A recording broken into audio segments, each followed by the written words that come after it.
Good morning, good morning, good morning, everyone. Merry stupid o'clock to one and all. Welcome to another episode of Spilling Tea. I am your host, Tiffany Daniels, and this morning we are going back to that awful world of the JRC.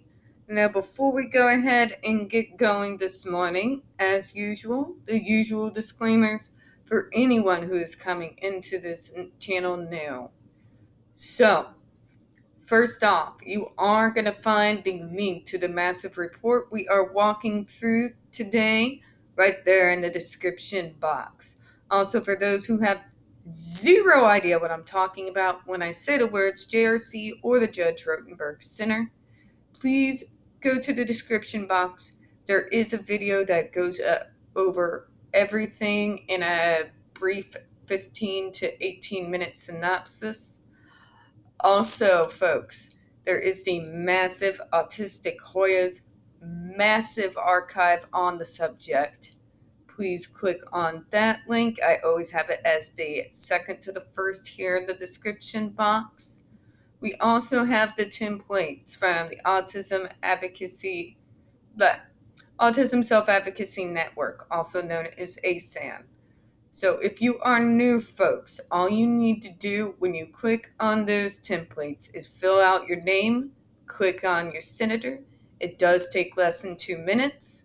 What these templates are for is to ban improper restraint in schools and also to ban adversive therapies.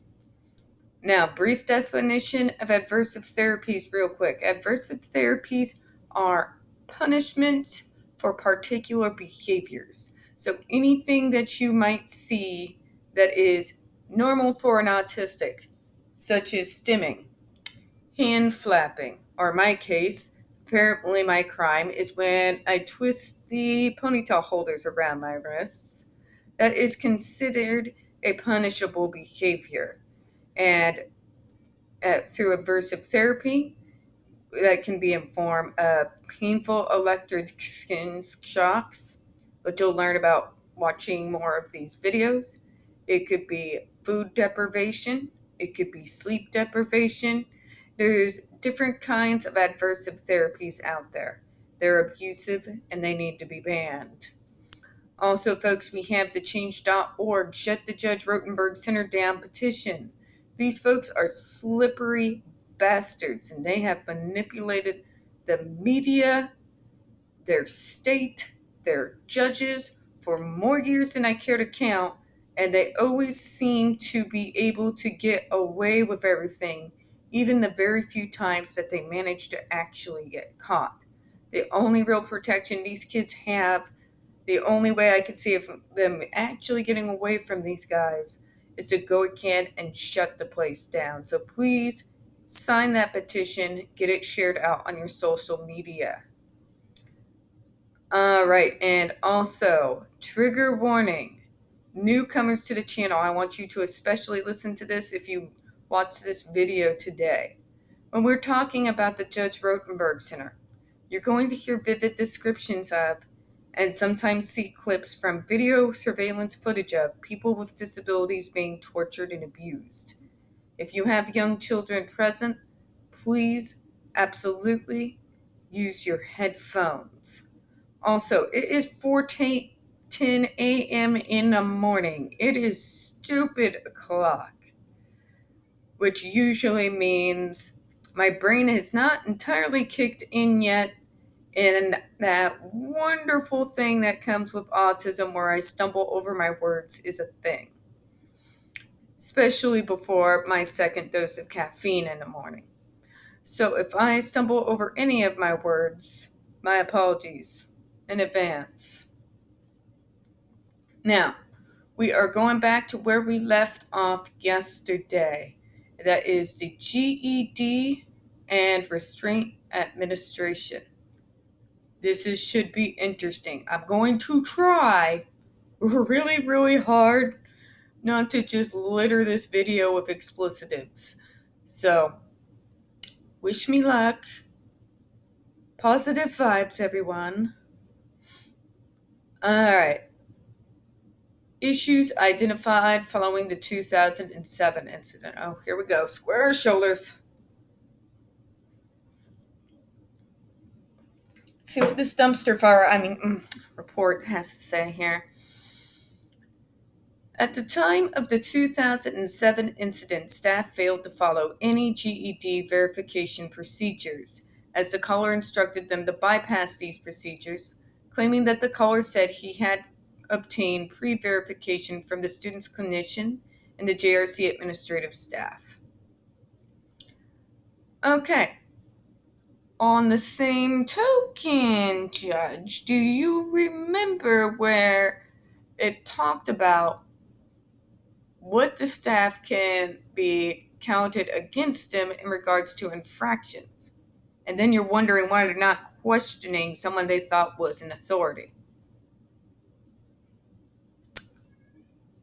Okay, whatever, Judge.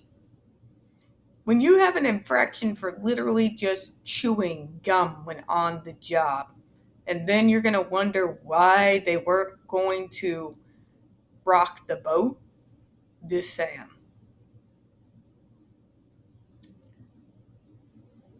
Pre-verification procedures were allowed by JRC policy at the time.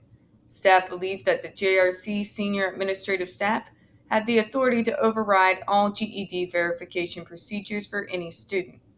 The staff did not follow the JRC policies and procedures for emergency restraints. But they did, though. But they did.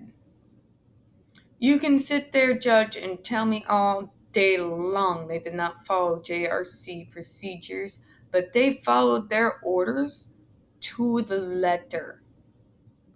When you create an environment where the staff, much like the students, is supposed to obey without question, and then you wonder why they did not, that they just obeyed the orders given over the telephone, the JRC creates that paranoid environment, okay? Not just for the students, but for the staff as well.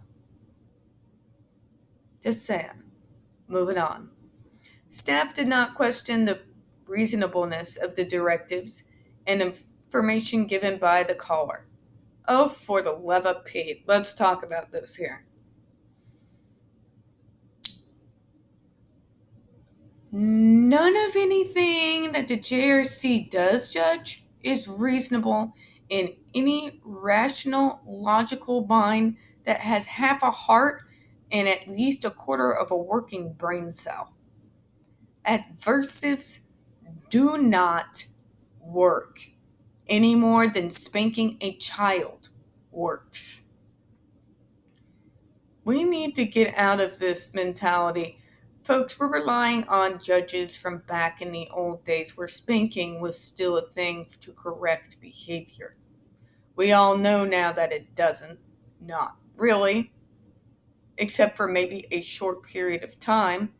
And what have we heard about the GED and behaviors? That once taken off, after a short time, the behaviors return? It's the same thing. Adversives are not reasonable restraints. I'm sorry. Moving on. Staff failed to verify the consequent behavior with someone other than the caller posing as DVR, and they administered the first GEDs to each student while they were in bed and asleep. You act like that isn't normal, Judge. See, here's the thing, though. For the students that they put on the GED, they do actually require them to wear the GED in their sleep. Now, if they don't regularly shock these students in their sleep, why on earth are they making them wear them to bed? Come on now, Judge, you can't possibly be that naive. My goodness, people say I'm naive. Of equal importance, the staff did not listen to both residents, who at the time the GED was used, had been asleep. Remember, you are not in a culture, Judge, where they're actually going to listen to the students. You expect a school who basically trains us like we are one of Pavlov's dogs to actually listen to what anything that the victim has to say. Really? You buy that? Really? Just saying. Additionally, staff did not adhere to JRC's notification policies. Oh, please. Staff failed to notify DVR monitoring when each student received 10 GED applications in order to get approval for further applications from the student's clinicians, and did not notify John Doe's clinician once he had received 30 GED applications. Remember, folks, how long was the caller on the phone? As far as the staff knew at that time, they were receiving exactly that. Yeah. Staff did not notify nursing when both students complained of pain. Yet they're not known to do that. Remember when they keep saying the student is just putting on? Remember the fact that they didn't consider a student saying that a staff threatened him. And it was just, but he's pinpointing a behavior? Yeah, that's a threat. It's a threat. Any logical person with a third of a working brain cell can see that, but apparently you, Judge. Moving on. Staff also failed to comply with the students' program descriptions. JRC policy allowed for latency between behaviors and GED applications. However, the latency limits for GED applications in each student's plan were not adhered to. Oh, for the love of Pete. So, in other words, to increase the fear of a student of the shocks, what you'll do is you shock them, and then you let the student sit there and be paranoid for when the next shock is coming. Cute. Real cute. Staff placed another student's GED torso device on John Doe, even though his program did not call for use of a torso device, and staff had been trained to not interchange students' devices. Oh, really? But usually we didn't shock them in the torso. You're still shocking them. Guess what? When electricity runs through your body, it runs through the whole of your body, regardless of where you put the nodes. Freaking seriously.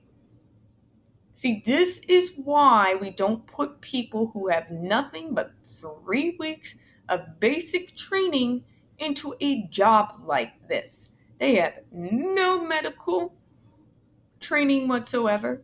They have no reasonable training in the mental health field whatsoever. They are literally students coming out of high school going into a 3-week boot camp situation. That is not nearly enough education to be able to be working in a place like this. I'm just saying. Any other place that works with people with mental health issues and neurological disabilities require a whole hell of a lot more training than what they get at the JRC. In fact, my brother, who used to be a medical assistant up at Mercy Hospital up here, he actually had to go through more training than these so-called mental health assistants in regards to people. Why? Because people with mental health issues and neurological disabilities often freak out in the hospital, and he might have to assist in order to keep a patient calm. But moving on. Yeah. Back on topic. Staff did not verify that the 4-point board was in each student's program and instead put a student from New York on the 4-point board against New York state regulations. Yet you all tend to not care about state regulations. I've noticed that a lot about you. Staff also put John Doe on the 4-point board while he was being compliant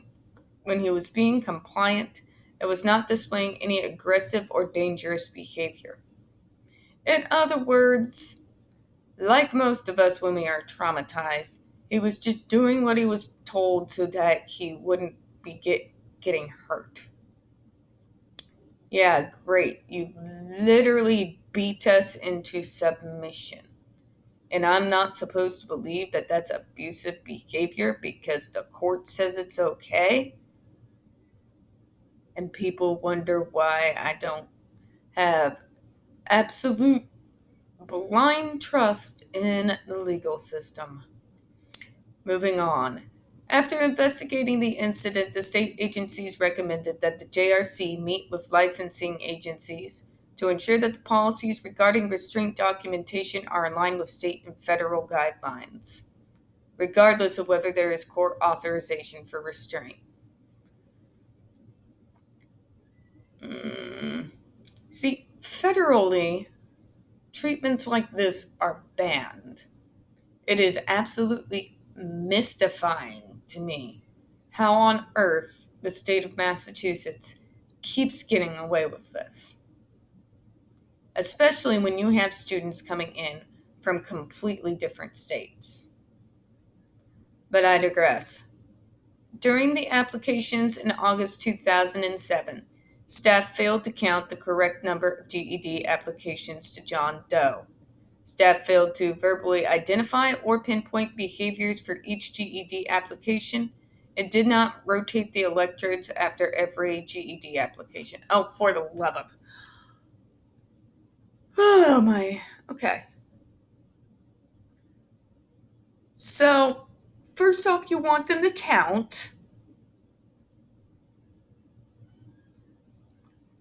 Second of all, it would have been okay if they shocked them, as long as they would have pinpointed the improper behavior. God. For each GED application. And seriously? You must rotate the electrodes? You're still skin shocking the person. I don't care how many times you rotate it. If you are pumping into these kids 14.5 milliamps, 71 times each, rotating the electrodes is not going to change what happened. What is wrong with these people? Oh, here we go. Staff did not stop the GED applications or contact the on call nurse when the students complained of pain. Yes, I'm sure they do contact the nurse every time they complain. Now, remember, they want staff to use good judgment. So if the staff member determines in their great, very uneducated wisdom that they think a student is faking, they're not going to report shit. So we have again an instance of, let's see here, victim blaming and blaming the staff. Why? Because the JRC, they love their scapegoats. So if they can go ahead and basically magic up some nonsensical way to put all the blame on just those staff for just that incident and somehow convince the world through the quote unquote most honorable judge that it was the staff's doing alone, but that it isn't the norm at the JRC, well, then the JRC gets off on a mulligan again, don't they?